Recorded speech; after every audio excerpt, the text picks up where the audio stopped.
what we wanted to do with this first, the tech chat, was just maybe I'll open up with asking you to talk a little bit about Amazon. Obviously, it's a well-known brand. We all know about it. Most of us are customers. But maybe you could start by giving us a perspective of the global organization, the organization in India, and perhaps pull out some salient highlights of how you all kind of entered and now operate in India. Thank you for inviting me. Thank you for having me here. I was told that there are a lot of entrepreneurs in this room and they might benefit from some of the learnings we have had in the last 1 year. So I'm happy to answer questions and share whatever I have learned. I'm sure there are people in this room that have been at it for much longer, and starting with me might be a bad idea. They should be the ones sharing their learnings, but somebody has to start. So very briefly about myself, I've been at Amazon now for more than 15 years. So it's kind of it's like seeing US all over again here. When I joined Amazon, we used to sell some books, and we were getting into music and DVD. It was a very small company. When we thought about India, we had a very large business in US and in other geographies where we generate a lot of free cash flow. So it is always a very high bar at Amazon to think about starting a new business.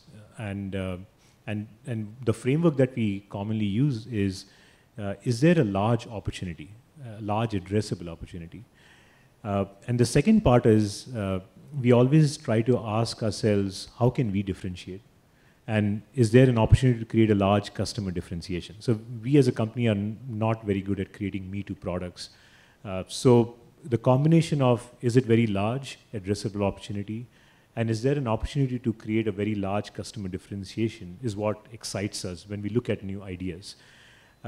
So in that context, when we looked at India and some of the macro factors, and some of them were talked about in the previous session in the overview, there are a lot of things that one could consider challenges, and if you look at it the other way, there will be massive opportunities, depending upon how long-term you think.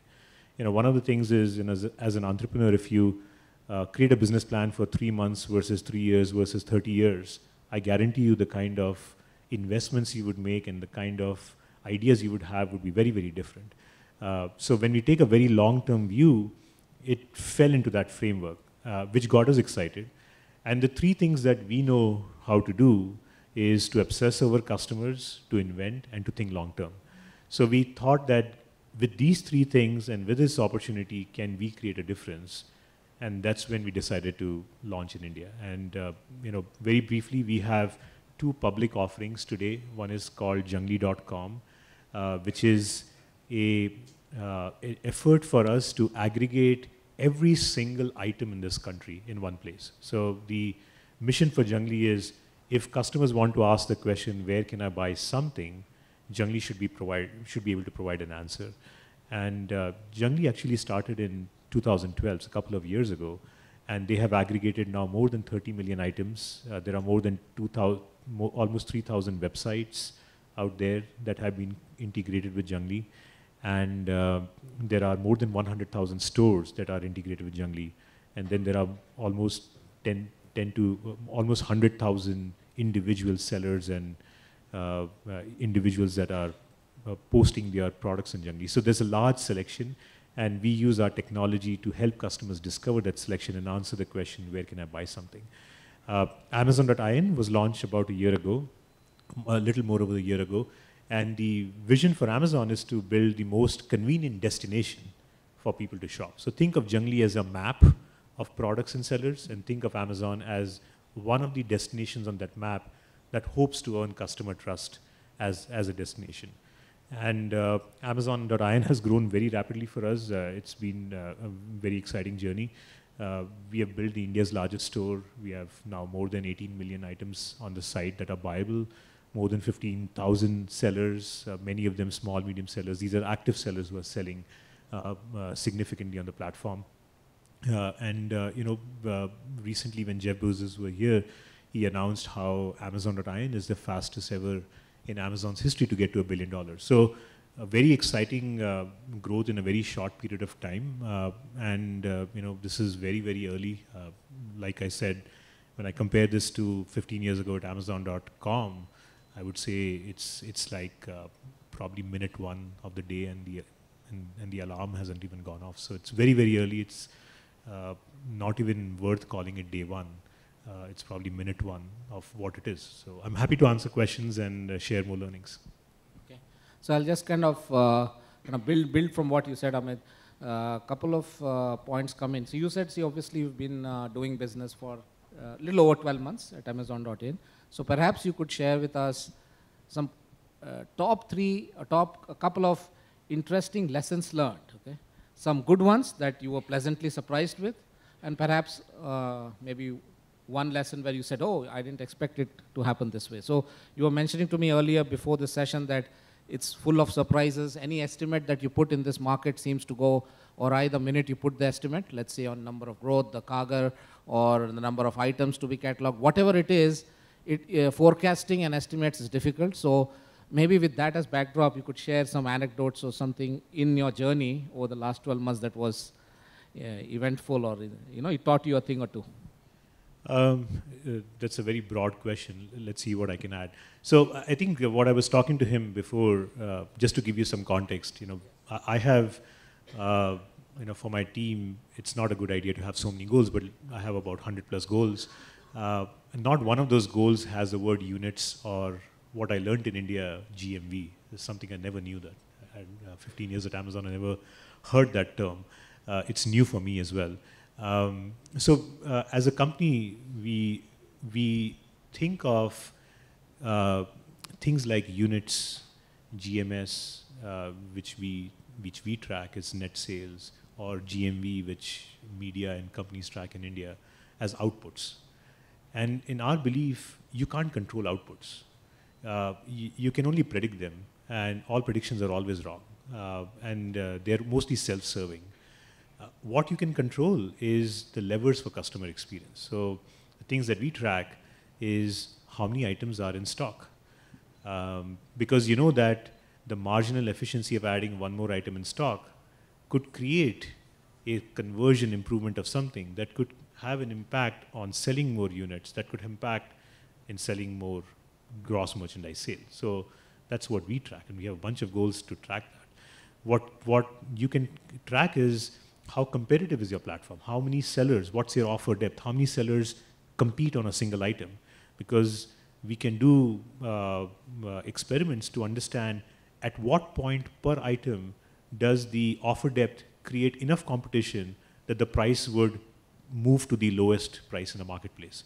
So you can actually predict and do machine learning and a lot of algorithms to actually say that if the offer depth is 3.5 for this kind of item, your price would automatically be the most competitive price in the marketplace. So then your sales team can go, look, it is 2. I need to get 1.5 more items. Let me get that. That's a controllable input, right? You can track what's your click to deliver, which is the moment somebody clicks on your buy button to the point it is in their hand, how much time it took you.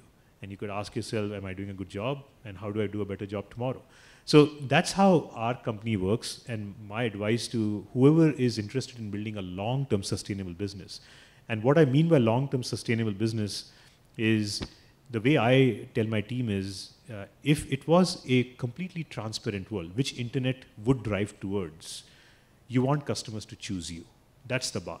If it was completely transparent, every single fact is on the table, customers should choose you. Because trying to build a business based on information imbalance is bound to be a disaster. So you should, day one, assume that there's complete information transparency and you want customers to choose you. And you can only do that by focusing on the inputs, not on the outputs. The outputs are always going to distract you from the inputs. So I would say the surprising thing for me was on the input side, even though we had a hypothesis that mobile is important, how quickly it became such an important part of the business was a surprise. Coming from US, probably I'd never anticipated how quickly, more than half of your traffic comes from mobile in such a short period of time was very surprising. It was very surprising to me that when I talked about the inputs of selection, convenience, and pricing, I did not anticipate that the input of just access was so important in India. The fact that you could just provide access to the item was a big input in itself before you can even provide it fast and you could even provide it competitive price. So when you look at the lower tier cities, half of our units come from non-metro cities, so which was very surprising. So I think we all know Amazon, as obviously you said it in your what you thoughts you shared around customer experience. Do you believe that in India, where it's such an acquisition-hungry market, and I agree with you, I mean that's a great point around just giving access itself gets the ecosystem boosted up. Do you believe that even in this kind of ecosystem where access is so important, experience matters? Because is there what is the trade-off between experience as far as retaining customers, or is it just acquisition crazy growth? No. As I said, you need to. As a business, we don't think in timelines less than 7 to 10 years. So I don't even discuss with my teams that are not that long-term time zones. So you need to close your eyes, visualize. It's a completely transparent ecosystem. Everybody knows each other's defects and strengths. It's an equal access to money. All companies have the same selection. We do this thought experiment. There's Amazon.com and there is Nile.com, and the two sites have the same management, the same smart people, the same sellers, the same selection. Which one would customers choose? They would obviously choose the one that has a better experience.